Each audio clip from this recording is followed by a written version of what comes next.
Assalamualaikum warahmatullahi wabarakatuh. Indonesia bisa. Berikutnya saat ini saya akan menerangkan poin ketiga dari 4 kunci sukses kupu-kupu hebat penjaga NKRI di masa datang. Anda semua para generasi muda Indonesia, yaitu visionary. Karena merupakan bagian yang tidak bisa lepas. Anda tidak cukup hanya dengan doa yang hebat, Anda tidak cukup dengan smart, fokus di saat yang tepat, tapi juga Anda harus mempunyai visi. Untuk bisa menceritakan tentang poin ini, saya akan bercerita pengalaman pribadi saya yang pada tahun 2011, tepatnya pada tanggal 10 September 2011, saya kebetulan punya pengalaman diundang oleh Rumah Sakit RSUP Karyadi di Semarang untuk memberikan sharing kepada tenaga medis di sana oleh Pak Dirut RSUP Karyadi, waktu itu Pak Dr. Bambang Wibowo. Suasananya kira-kira seperti ini. Oke. Nah, kalau Anda perhatikan dengan baik, sebetulnya tampak ada seseorang yang sebetulnya tidak di usianya ikut nonton tuh di acara itu. Ya kan? Coba diperhatikan dengan baik, di baris keberapa, kira-kira gitu ya. Karena dia tidak di usianya, tapi ikut acara itu. Ya, berbaju apa? Ya, berbaju hitam. Ya, orangnya adalah ini. Ya, betul sekali. Karena sebetulnya anak ini adalah anak berusia 13 tahun. Waktu itu masih kelas 3 SMP, ya. Dan dia ikut bersama orang tuanya dalam acara tersebut. Karena sebetulnya kisahnya menarik karena sebetulnya semalam sebelum di malam sebelum saya memberikan presentasi besoknya, saya sempat bertemu dengan Pak Bambang Wibowo beserta istrinya, Dr. Niken Sapitri, dan juga anak-anaknya yang ikut. Salah satunya adalah anaknya ini bernama Dinda. Kita ngobrol tentang apa yang mau saya berikan besok. Dan kelihatannya Dinda, anak kelas 3 SMP ini sangat tertarik dan ingin sekali mengikuti acara itu, sehingga dia meminta izin dan akhirnya diizinkan untuk bergabung di acara tersebut. Syaratnya waktu itu adalah cari bangku yang kosong, nggak boleh yang isi. Karena dia datang paling awal, semua bangku kosong. Ya, kira-kira begitu ya, cerdas sekali. Nah, saya memberikan satu materi seperti biasa gitu ya. Dan Dinda nampak sangat fokus dengan materi tersebut dan nampaknya terinspirasi untuk membuat sesuatu. Nah, alkisah setelah materi saya selesai, kemudian saya pulang. Kemudian sang ibu Dinda ini yang di sebelah paling kiri kelihatan itu ya, yang menggunakan jubah warna coklat ya, itu 5 hari kemudian kira-kira kontak saya untuk minta alamat rumah saya. Saya kepikir ini ada apa kalau nanya alamat rumah. Ternyata Dinda, putrinya, ingin mengirimkan sesuatu kepada saya, surat ya, kira-kira begitu. Dan akhirnya tidak lama kemudian, kira-kira 2 hari setelah itu, 3 hari setelah itu, surat itu pun datang dalam bentuk amplop coklat berukuran A3. Dan ketika itu saya buka ya, dan saya menemukan satu tulisan seperti ini, quote daripada prinsip-prinsipnya seorang Dinda, anak kelas 3 SMP dari SMP Nasima di Semarang. Dream, believe, and make it happen.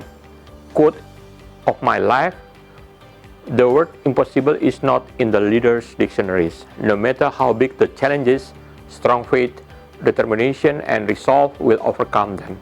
Ya, Allah is my Lord, Islam is my life, Quran is my God, Prophet Muhammad is my role model. Ini yang menarik, heaven is my goal. Tetap tujuan akhirnya dia adalah mati masuk surga. Kira-kira gitu. Menurut saya ini menarik sekali. Oke, keren gitu ya, tapi ya cukuplah, biasa aja saya ngeliat ini. Tapi begitu saya mau memasukkan kertas ini ke dalam amplopnya kembali, saya terkaget, ternyata di balik kertas itu ada dream map, ada runtutan rencana mimpi yang akan dia kejar sejak saat itu dia kelas 3 SMP. Mari kita lihat ya, mari kita lihat di belakang ini, bahwasannya dia dinyatakan di situ dia ingin nanti lulus SMP dengan target lulus dengan 10 besar, ranking 10 besar dengan nilai minimal 38. Kemudian dia lulus ingin masuk ke SMA Negeri 1 Semarang, ditulis di situ Semansa. Ya.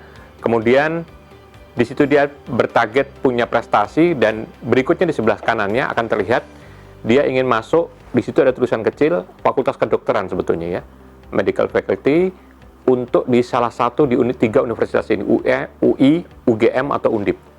Kemudian anak SMP ini bahkan sudah berpikir tidak hanya sampai di S1-nya, tapi juga sampai di S2-nya. Dia punya mimpi akan sekolah di S2 di Bristol University Medicine, gitu ya, dan akan aktif di sana.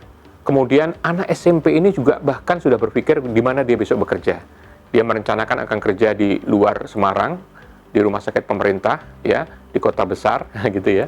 Dan dia sudah punya cita-cita untuk ketika nanti dia sudah bekerja akan membahagiakan mama bapaknya, akan naikin haji mama bapaknya, akan jadi apa yang disenengin oleh orang tuanya, menjadi orang yang disenangi oleh lingkungan dan teman-teman di sekitarnya.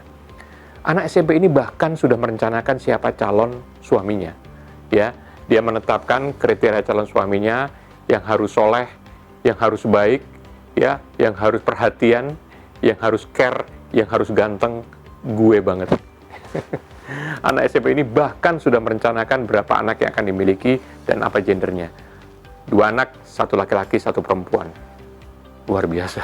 Anak SMP ini bahkan sudah merencanakan besok kalau dia sudah berkeluarga, aset apa yang akan dimiliki. Dia ingin memiliki sebuah masjid, dia ingin memiliki sebuah bakery, coffee shop, dan juga restoran, dan juga grand piano, dan juga DSLR kamera.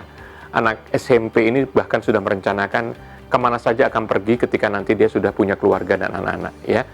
Dia merencanakan untuk pergi haji sekeluarga, dan di situ dilihat akan mengunjungi beberapa negara maju di Korea, di Eropa, dan keliling Indonesia. Dia harus alami.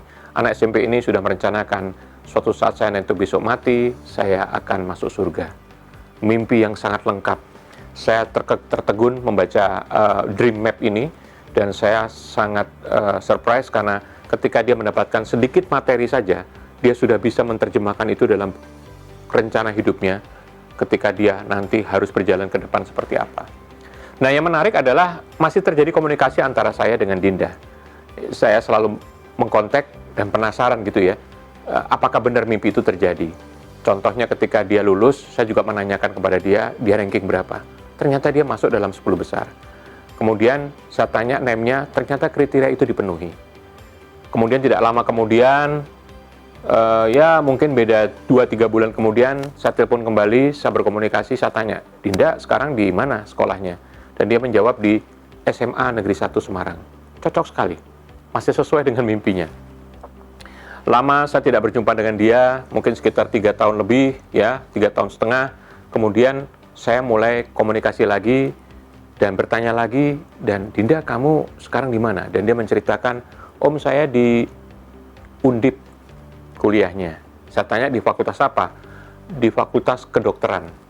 Saya setengah mulai nggak percaya ini ya, karena udah kalau ngomong masuk ke universitas ini urusan yang berat dan tidak mudah karena seleksinya luar biasa. Ya, apalagi Undip untuk fakultas kedokteran. Ya, akhirnya saya penasaran, Din, kalau kamu memang di sana, kamu foto buat saya, ya, foto dengan jas dan di depan kampusmu.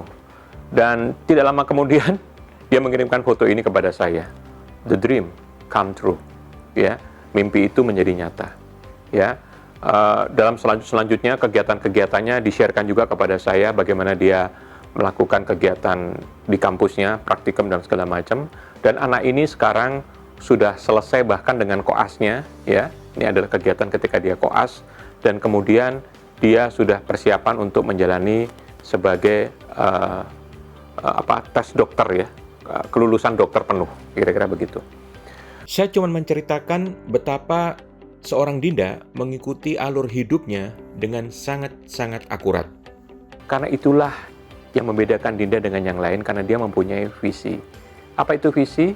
Mimpinya yang besar itu dia ketahui apa, mau jadi apa, kapan, dan di mana. Itulah visi. Ya. Dan kalau kita bicara visi, sebetulnya banyak hal yang bisa kita lakukan dengan visi-visi yang kita harus miliki. Ya. Banyak sering saya tanyakan kepada orang, terutama anak-anak muda, Anda bisa bicara sama saya 5 tahun ke depan, Anda seperti apa? Anda menjadi apa? Ya, 3 tahun ke depan, Anda sepinter apa? Ya, 10 tahun ke depan, Anda semakmur apa? Dan segala macam. Mereka banyak yang tidak bisa menjawab, karena mereka tidak mempunyai visi tertentu, yang kira-kira begitu. Visi, banyak hal yang bisa diciptakan di sana. Misalnya kalau kita bicara tentang keimanan kita, ya, seberapa tinggi kita saat ini, tahun depan, 2 tahun lagi, 3 tahun lagi, dan seterusnya. Kapan Anda punya rencana umroh? Kapan Anda punya rencana haji?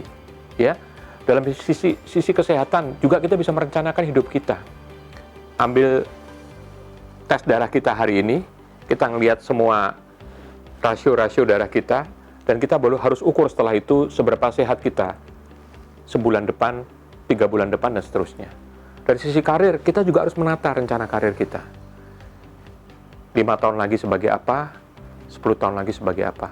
Dari sisi pendidikan pun sama, seberapa tinggi Anda merencanakan pendidikan. Dari sisi hobi ini harus kita salurkan kepada satu hal yang mempunyai prestasi atau punya improvement. Bahkan dari sisi sosial, bagaimana kita akan mempunyai peran sosial kepada lingkungan kita. Anda mungkin tidak percaya bahwasanya yang saya lakukan saat ini sebagai seorang yang senang berbagi kepada orang lain adalah mimpi saya sejak saya SMA. Nah, generasi muda Indonesia ini yang membedakan antara orang yang tidak mempunyai visi dan orang yang mempunyai visi. Mereka akan sangat berbeda karena mereka hidupnya akan mulai teratur. Mereka akan punya navigasi sendiri, arahnya, tujuannya, dia akan kemana, dan itu akan sangat membantu dia dalam menjalani dalam setiap tahapnya. Saya kira itu yang akan saya berikan dalam konteks visionary. Semoga bermanfaat. Terima kasih. Wassalamualaikum warahmatullahi wabarakatuh. Indonesia bisa.